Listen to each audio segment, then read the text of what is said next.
Peeling back the truth. Why healing isn't what you think it is. Have you ever peeled an onion? Not the quick, efficient way they do it on cooking shows. I mean, really peeled one, layer after layer, each revealing something new beneath. Your eyes water. Your fingers take on that distinctive scent that lingers for hours, no matter how many times you wash your hands. Sometimes you wonder if it's even worth the effort, but you keep peeling because you need what's at the core. That's healing. That's the messy, inconvenient, utterly necessary journey we rarely talk about, honestly. I recently had the extraordinary privilege of interviewing Cari Clark, whose insights have fundamentally transformed how I understand the healing process, particularly for Black women professionals navigating spaces that weren't designed with them in mind.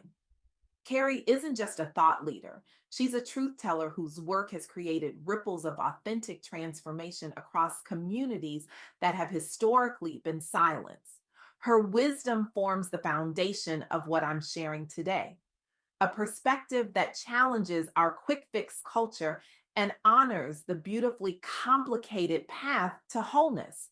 We live in a world obsessed with destinations, aren't we? Get the promotion, buy the house, find the partner, check the box, move on. We've been programmed to believe that progress looks like a straight line moving steadily upward on some cosmic graph of human achievement. And heaven help us, we apply this same mentality to our wounds, emotional, professional, spiritual. We expect to get over it in neat, predictable stages, grief in 5 convenient steps, healing on a socially acceptable timeline. But what if that's fundamentally wrong? What if healing isn't a destination at all, but a spiral staircase we keep climbing, sometimes revisiting old views from new heights? What if the entire closure industry is selling us a fantasy as unrealistic as those weight loss pills that promise dramatic results with zero effort? During my conversation with Cari Clark, one truth emerged with striking clarity. True healing happens in layers. Just when we believe we've moved past a painful experience, life has a way of triggering memories or emotions that show us there's more to address. This isn't failure. It's not backsliding. It's not a sign that you're doing it wrong. It's simply how healing actually works. Each layer peeled back reveals new opportunities for growth and self compassion. Each turn of the spiral staircase offers a different perspective. And yes, sometimes you cry all over again at things you thought you were over. That's not weakness. That's wisdom recognizing that some wounds deserve multiple visits, multiple acknowledgments, multiple healings. Let me share a story that illustrates this beautifully. Letitia Clark founded the Pink Parachute Diaries podcast after witnessing a disturbing pattern in professional spaces. Talented Black women were being handed pink slips, while mediocrity elsewhere was rewarded with golden parachutes. What struck her most wasn't just the injustice, it was the silence surrounding it. These women were suffering in isolation. Shame kept them quiet. Fear kept them disconnected. The very act of speaking their truth seemed too risky, too dangerous in environments where they were already walking tightropes. So, Letitia created something revolutionary in its simplicity, an uncensored platform where Black women could share their authentic stories, both triumphs and struggles, and build intentional community through vulnerability. The results were transformative. The podcast fostered connection, validation, hope, and collective healing by celebrating achievements while acknowledging challenges. Listeners wrote in expressing how it helped them feel seen for the first time. One woman wrote, I thought I was crazy until I heard episode 3. Now I know I'm not alone. This is the power of breaking silence. This is what happens when we transform wounds into wisdom through community. But community alone isn't enough. The journey to authentic healing requires something many of us, particularly Black women professionals, struggle with profoundly: boundaries. No is a complete sentence, yet how many of us add paragraphs of explanation, apology, and justification when we use it? How many of us have become virtuosos at contorting ourselves into shapes that make others comfortable while our own spines scream in protest? During my interview with Cari Clark, she emphasized that setting boundaries isn't selfish. It's an act of self love essential for authentic healing and well being. Many Black professionals fear setting boundaries because they worry about the impact on others or how they might be perceived. Will I be seen as difficult, uncooperative, that dreaded word, angry? Tanzra Rouse's story illuminates this challenge perfectly. As a Black woman leader navigating corporate spaces, she faced immense pressure to mask vulnerabilities at work. Showing emotion risked being labeled negatively. She struggled with balancing personal well being against professional demands. Early in her career, Tanzra tried fitting into rigid molds until burnout forced a reevaluation. This turning point came when she sought mentors who valued authenticity over assimilation. She began embracing authentic self awareness through mentorships focused on both career advancement and emotional wellness. Most importantly, she set clear boundaries between work obligations and personal care routines. Her willingness to honor what she called uneven growth, developing at different rates across personal and professional domains, led her team toward more humane leadership practices. She modeled vulnerability as strength rather than weakness. Tanzra became known for championing policies supporting flexible work life integration within her organization, helping others do likewise without fear or guilt. Her journey inspired broader conversations about mental health support among Black professionals nationwide. This is what intentional boundary setting looks like. This is what happens when we honor our needs without apology. But perhaps the most powerful insight from my conversation with Cari Clark was about the relationship between silence and isolation, and conversely, between truth telling and community. When we remain silent about our struggles, we create prisons of isolation. We convince ourselves that no one else could possibly understand, that our experience is uniquely shameful, that we alone have failed where others succeed.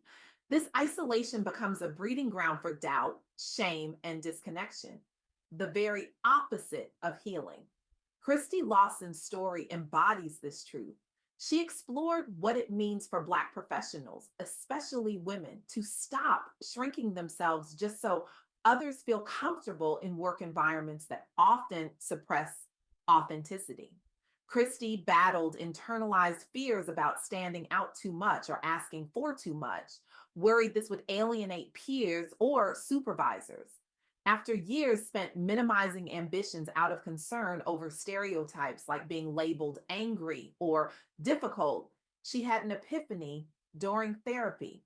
That real healing meant honoring all parts of herself openly. She committed herself intentionally each day, not only to advocate, but also negotiate unapologetically for herself first and encourage peers via affinity groups.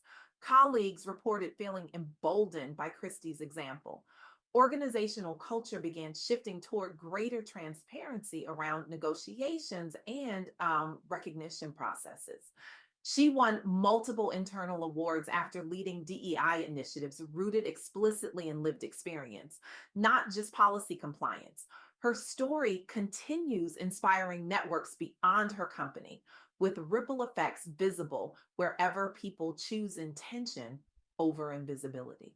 This is what happens when we speak our truth and connect with others who understand. We shatter the myth that we are alone on this journey.